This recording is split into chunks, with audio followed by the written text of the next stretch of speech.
खुद को कभी किसी से कम मत समझो। हमारे अंदर क्या खूबी है, क्या विशेषता है, ये हम कभी समझ ही नहीं पाते हैं। आज किसी को भी देखो, वह किसी और के जैसा बनना चाहता है, वो किसी और की जिंदगी जीना चाहता है। हर किसी की जिंदगी की एक अलग ही खासियत होती है, बस उसको समझने की और अपनी क्षमताओं को पहचानने की जरूरत होती है। जिस दिन आप अपनी क्षमताओं को समझ जाएंगे, उस दिन से आपके अंदर से किसी और के जैसा बनने का या किसी और का जिंदगी जीने का जो जिद है, वो हमेशा के लिए खत्म हो जाएगा और आप अपने जीवन को अच्छे से जी पाएंगे। तो चलिए दोस्तों, समझते हैं इस बात को एक कहानी के माध्यम से, जो हमें अपने आप से रूबरू करवाती है और हमारी असलियत दिखाती है कि हम जैसे हैं वैसे ही अच्छे हैं। बहुत समय पहले एक छोटे से गांव में एक व्यक्ति रहता था जो पहाड़ से पत्थर तोड़ने का काम करता था। उस व्यक्ति की अपनी जिंदगी से कोई शिकायत नहीं था। पूरे मेहनत और लगन से दिन भर काम करता और शाम को काम करने के बाद जो भी पैसा मिलता उसे लेकर अपने घर आता और अपने परिवार वालों के साथ कुछ समय बिताया करता था और फिर चैन की नींद से सो जाता था। ऐसा करते हुए उसे कई साल बीत गए थे। हर रोज की तरह वह अपना काम पूरा करके घर वापस जा रहा था। रास्ते में चलते चलते उसके मन में एक विचार किया कि यह भी कोई जिंदगी है। मैं सुबह से शाम तक पत्थर तोड़ने का काम करता हूँ और शाम में मुझे बहुत ही कम पैसे मिलते हैं, जिससे इतने कम पैसे से मेरे और मेरे परिवार का गुजारा मुश्किल से हो पाता है। आज मुझे कहीं से कुछ ऐसी शक्ति मिल जाए जिससे मैं जो चाहूं वो पूरा हो जाए। ऐसा सोचते हुए वह घर आया और खाना खाया, लेकिन उसका ध्यान खाने की ओर नहीं था। उसके दिमाग में बस एक ही ख्याल था कि काश मुझे कोई ऐसी अलौकिक शक्ति मिल जाए जिससे मैं अपनी जिंदगी में जो चाहूं हासिल कर सकूं। वह इस बात को सोचते सोचते सो गया। फिर नींद आने के बाद उसे एक सपना आया। सपने में उसने देखा कि वह रोज की तरह अपना काम खत्म करके घर लौट रहा था। तभी रास्ते में उसे एक बहुत बड़ा घर दिखा। तभी उसके मन में एक विचार आया कि काश ये घर मेरा होता और मैं इसका मालिक होता। और उसका इतना सोचते ही वह उस घर का मालिक बन गया। उसको यकीन ही नहीं हो रहा था कि उसने जो सोचा वह पूरा हो गया। लेकिन उसकी खुशी अधिक देर तक नहीं टिक पाई। अचानक से एक शोर सुनाई दिया। उसने देखा कि उसके घर के बाहर से एक रैली निकल रही है, जिसमें बीचों बीच एक पॉलिटिशियन है। उसे देखकर वहां खड़े लोग उसके नाम के नारे लगा रहे थे और सब उसको देखने के लिए तड़प रहे थे। तब उसको यह एहसास हुआ कि मैं कितना छोटा हूं, मेरा तो कोई अस्तित्व ही नहीं है इस राजनेता की तरह। काश मैं एक राजनेता होता और मेरे पास इतनी ताकत होती। उसके इतना सोचने की देर थी कि वह राजनेता बन गया।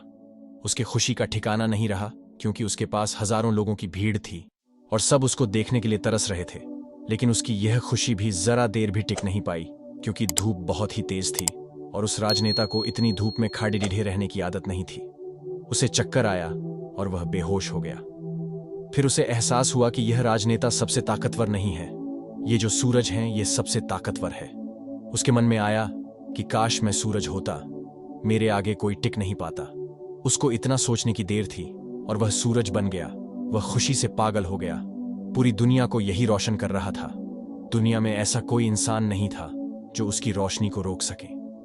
लेकिन उसकी यह खुशी भी टिक नहीं पाई, क्योंकि कुछ ही समय बाद आसमान में काले बादल आए और रोशनी को रोक दिया। फिर उसको एहसास हुआ कि कोई है जो मेरी रोशनी को भी कोई रोक सकता है। उसके मन में यह ख्याल आया कि काश मैं बादल होता, और वह बादल बन गया। उसको ऐसा लग रहा था कि वह आसमान में उड़ रहा है और वह जहां चाहे वहां जा सकता है। लेकिन कुछ देर बाद एक हवा का झोंका आया जो उसे उड़ा ले गया। उसे एहसास हुआ कि बादल सूरज की रोशनी को रोक सकता है, लेकिन हवा को नहीं, क्योंकि यह हवा उसे बहा कर ले गई। फिर उसके मन में यह आया कि काश मैं हवा होता, और वह हवा बन गया।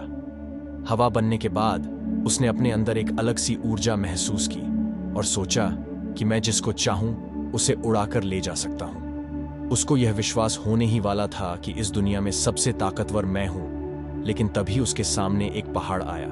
उसने पूरी ताकत लगा दी, लेकिन उस पहाड़ को नहीं हिला सका। उसको यह एहसास हुआ कि कोई है जो हवा से ज्यादा शक्तिशाली है, जिसमें हवा को रोकने का भी दम है। फिर उसके मन में यह ख्याल आया कि काश मैं पहाड़ होता, और वह पहाड़ बन गया।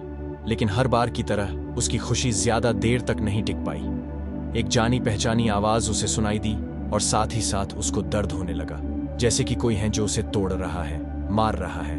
तब वह दर्द से चीखने लगा और उसके मन में आया, खास मैं वो बन जाऊं जो पहाड़ को तोड़ने का दम रखता है, लेकिन इस बार उसकी यह ख्वाहिश पूरी नहीं हुई।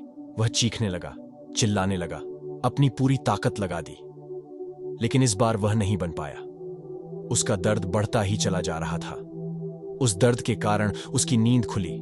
उसके सामने एक शीशा था। उस शीशे में खुद को देखा तो समझ आया कि मैं वह क्यों नहीं बन पा रहा था जो बनना चाह रहा था, क्योंकि असलियत में मैं वही हूं। किसी से कुछ सीखना अच्छी बात है, लेकिन अपना अस्तित्व को भुलाकर किसी और के अस्तित्व को अपना लेना खुद का एवं साथ ही उस ईश्वर रूपी कारीगर का भी अपमान करना होता है जिसे आपको सबसे अलग बनाया है। हम भूल जाते हैं कि हम सभी में एक ऐसी खासियत होती है जो हम सबको खास बनती है, बस उसे हमें खुद के अंदर तलाश करना होता है। इसलिए आप जैसे भी हैं, आप अच्छे हैं। आपको किसी के भी जैसा बनने की कोई जरूरत नहीं है। आप जैसे भी हैं, सर्वश्रेष्ठ हैं। अगर आपको कुछ बनना है तो अपने आप को पहचाने, अपनी क्षमताओं को पहचाने और अपना श्रेष्ठ संस्करण बने। यह कहानी हमें यह सिखाती है कि हमें अपनी असली शक्तियों और क्षमताओं को समझना चाहिए और दूसरों के साथ तुलना करके खुद को कम मत समझना चाहिए। हर व्यक्ति का अपना अलग महत्व होता है और हमें उसको समझने की आवश्यकता होती है। खुद को समझकर हम अपने स्वप्नों को पूरा करने के लिए आगे बढ़ सकते हैं और अपनी सच्ची पहचान बना सकते हैं। उम्मीद करते हैं आपको हमारी मोटिवेशनल स्टोरी खुद को कभी किसी से कम मत समझो कहानी पसंद आई होगी। दोस्तों, इसी तरह की और मोटिवेशन स्टोरी देखने के लिए हमारे इस मोटिवेशन ऑफिस चैनल को सब्सक्राइब करके बेल आइकॉन को प्रेस कर दीजिए। वीडियो देखने के लिए धन्यवाद।